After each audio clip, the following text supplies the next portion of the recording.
Il y a beaucoup de chiens qui peuvent être très sensibles au bruit. Que ce soit des bruits sourds, des bruits forts, des bruits imprévus, vraiment beaucoup de choses peuvent les perturber.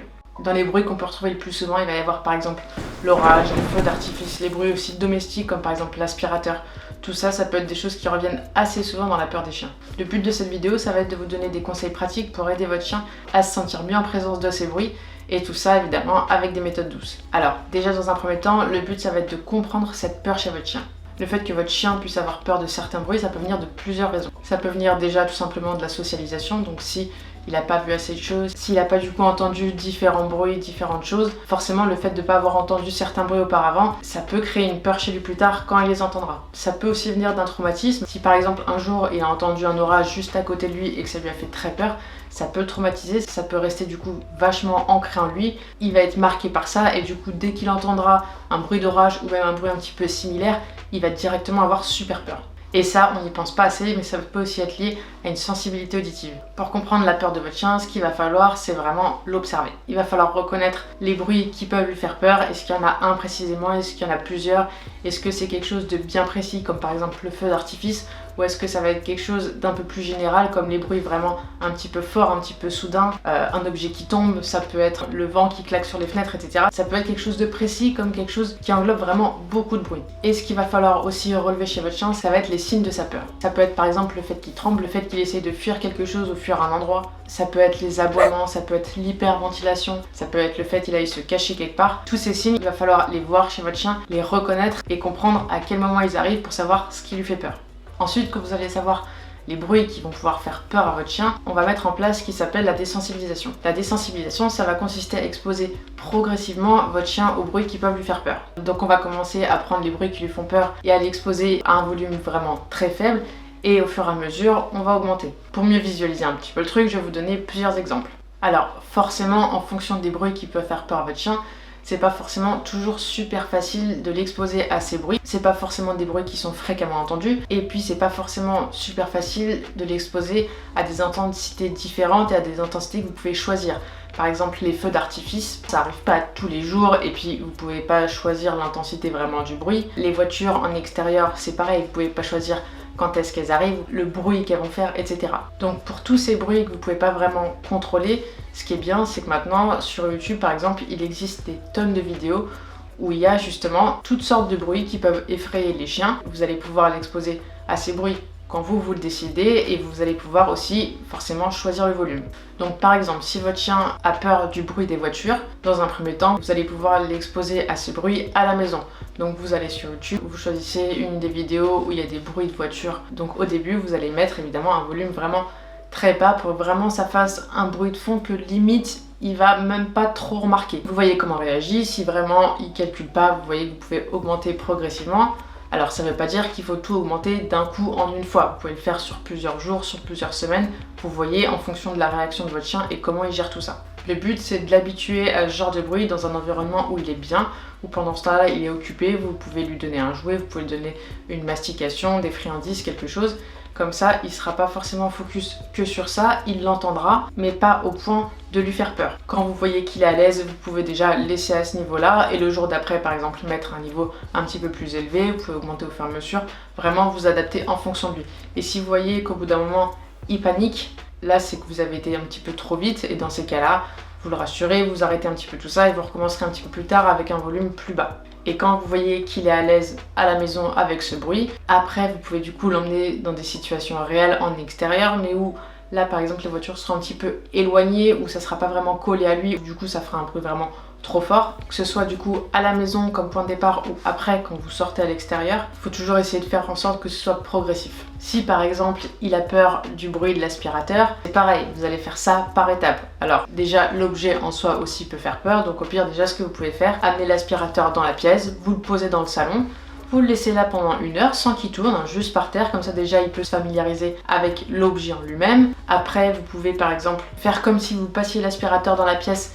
mais sans l'allumer encore une fois, comme ça déjà il aura l'objet, le geste, etc. Après ce que vous pouvez faire c'est passer l'aspirateur dans une autre pièce pendant que lui par exemple, je sais pas, il est dans le salon, vous fermez la porte, vous passez l'aspirateur dans la chambre, comme ça il l'entend mais un petit peu de façon lointaine et pas avec l'aspirateur collé à lui. Et après petit à petit vous l'amenez près de lui, etc. Le but c'est de vraiment augmenter l'exposition du chien aux bruits qui lui font peur, mais vraiment de façon très progressive. Il faut vraiment y aller en douceur parce que sinon ça risque de casser tout le travail que vous allez faire. Alors ensuite, ce qu'il va falloir faire en plus de la désensibilisation, ça va être le contre-conditionnement. Ça va consister à changer l'association émotionnelle que votre chien a fait par rapport à ces bruits. Globalement, il a un bruit qu'il considère comme effrayant. Le but, ça va être qu'il associe ce bruit qu'il considère de base comme effrayant à quelque chose de positif. Donc peu importe la peur, que ce soit par exemple comme on le disait, les voitures, les klaxons, les feux d'artifice, les orages, tout ça, il va falloir associer ces bruits-là à des récompenses. Le but, ça va être que quand il entend ces bruits-là, vous lui donniez tout de suite une récompense. Alors que ce soit une friandise ou vous lui donniez par exemple quelque chose pour jouer avec lui, peu importe, il faut que ce soit une récompense vraiment qui soit de haute valeur pour lui. Donc en fonction de ce que votre chien préfère, vous adaptez la récompense. Et en gros, petit à petit, à force de faire ça, dès qu'il y a le bruit qui peut effrayer votre chien et que pile à ce moment-là, dès qu'il l'entend, paf, vous le récompensez, il va finir par associer ça à quelque chose de positif. Alors évidemment, c'est un tout. Il faut qu'il y ait la désensibilisation en plus du contre-conditionnement. Parce que s'il n'y a pas eu de désensibilisation et par exemple d'un coup vous trouvez sous un orage de fou, et que là vous essayez de le récompenser alors qu'il est en panique, il va même pas en vouloir de votre récompense. Parce qu'il n'aura pas été désensibilisé et que du coup il sera juste terrorisé dans un moment comme ça. Il n'aura pas envie de sa friandise, il n'aura pas envie de sa caresse, il n'aura pas envie de jouer avec vous. Il va vraiment falloir cumuler les deux pour que à la fois avec la désensibilisation, il ait de moins en moins peur de ces bruits et avec le contre-conditionnement, plus de plus avoir peur, il associe ça même à quelque chose de positif. Avec cette méthode de récompenser, le timing il est quand même super important. Parce que si par exemple il a peur des voitures, que vous avez une voiture qui passait et que vous attendez 30 secondes pour le récompenser, le timing il sera pas bon. Il faut vraiment que ce soit du tac au tac et donc il faut vraiment être prêt, il faut vraiment anticiper tout ça. Une autre chose à faire si vous avez un chien qui est assez sensible au bruit et qui en a peur, ça va être de lui créer un environnement vraiment rassurant. Il faut qu'il ait une sorte de refuge dans lequel il puisse se retirer, dans lequel il puisse vraiment se sentir mieux et redescendre en pression s'il a peur. Par exemple, s'il a peur des bruits un petit peu forts, un petit peu soudains, si c'est un moment où il pleut très fort, où il y a de l'orage, où il y a du vent, ça va être important qu'il puisse avoir sa zone de confort vraiment à la maison, où il puisse avoir son petit cocon et venir se réfugier.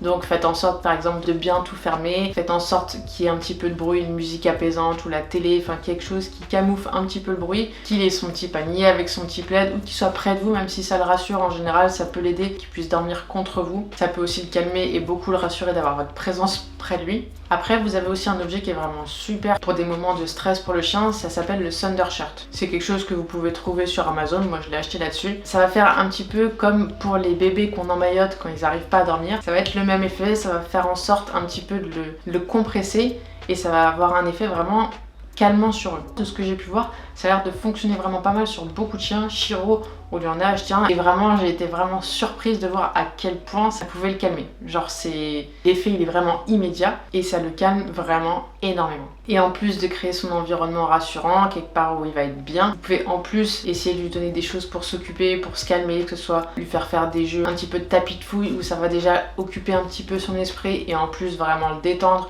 Tout ce qui est activité de mastication, activité de léchage, tout ça, ça va être aussi vraiment super bien parce que ça va à la fois l'occuper, le fatiguer pour qu'il puisse après dormir et peut-être un petit peu oublier tout ce qui lui a fait peur et tous les bruits qu'il peut y avoir peut-être même à ce moment-là. Et en plus de le fatiguer, ça va avoir vraiment un bénéfice dans le sens où ça a un effet vraiment relaxant chez eux. Et s'il a vécu un gros stress ou qu'il est en train de le vivre, sûrement l'aider à se détendre un petit peu et à se calmer. Et enfin, quelque chose qui est important aussi à savoir si vous avez un chien qui a peur des bruits, ça va être de vous savoir comment gérer ces situations. Ça peut être vraiment compliqué à gérer, on ne sait pas toujours quoi faire, en plus on a plein de conseils un petit peu partout qui sont différents. Donc c'est pas toujours facile de savoir quoi faire. Déjà, ce qu'il faut savoir, c'est que rassurer votre chien, ça va pas renforcer sa peur. Par contre, ce qui est important, ça va être de vous garder votre calme. Si vous voyez que votre chien a peur d'un bruit, si vous, à côté, vous êtes aussi super stressé, que vous paniquez pour lui ou quoi que ce soit, il va ressentir votre peur, votre crainte et votre stress et du coup, lui, son stress pourrait augmenter encore plus. Par contre, le fait de le rassurer, si vous êtes serein, que vous êtes calme, que vous lui faites une caresse, que vous le prenez dans vos bras pour lui faire comprendre que tout va bien, pour essayer de le calmer, le fait de le rassurer, ça va pas lui montrer qu'il a raison et qu'il y a vraiment un danger. Ça sera juste une façon de lui montrer que vous êtes là, qu'il n'y a pas de problème et que dans tous les cas, il n'est pas en danger parce que vous êtes avec lui et que vous le protégez entre guillemets. Ça c'est vraiment quelque chose de compliqué parce que c'est quelque chose qu'on entend très souvent, de surtout pas rassurer son chien, entre guillemets l'ignorer, faire comme si de rien n'était parce que sinon on va renforcer sa peur. C'est vraiment quelque chose encore de très ancré chez les gens et qu'on entend encore très souvent. Il faut voir en fait ce que votre chien a besoin. Peut-être que votre chien aura besoin que vous le calculiez pas, qu'il observe de lui-même, qu'il comprenne, etc. Il y a une différence entre le fait de, par exemple, il a peur d'un truc, on le prend dans les bras, on court à la maison pour vite esquiver le truc, ou là, si en plus vous aussi vous montrez que vous êtes stressé, que vous fuyez la chose et tout, peut-être que oui, il pourra peut-être encore un petit peu plus paniquer. Mais par contre, si sur un moment il a peur, vous vous rendez compte qu'il a besoin de vous, qu'il a besoin de votre présence, qu'il cherche un peu votre contact, c'est pas parce que vous allez lui parler d'une voix douce, en étant vous-même très calme, lui faire une petite caresse, si besoin même le prendre dans les bras, hein, ça c'est pas non plus un souci, mais tant que vous restez calme, vous pouvez le rassurer si lui c'est ce qu'il lui faut. Ça va pas du tout renforcer sa peur et par contre ça va plus renforcer sa confiance en vous, votre relation, il va comprendre qu'il peut compter sur vous, il saura vers quoi se raccrocher en cas de peur, qu'il saura qu'il se raccroche à vous et donc du coup plus vous serez là avec lui, moins aussi il aura peur parce qu'il saura que dans tous les cas tout va bien parce que vous êtes là. Et puis voilà, là dans cette vidéo, on voit un petit peu ce qu'il faut faire pour aider votre chien à surpasser ses peurs de bruit qu'il peut avoir, comment on peut faire en sorte qu'il en ait de moins en moins peur et même qu'il associe ça à quelque chose de positif pour qu'il se sente bien ou en tout cas qu'il tolère ces bruits-là.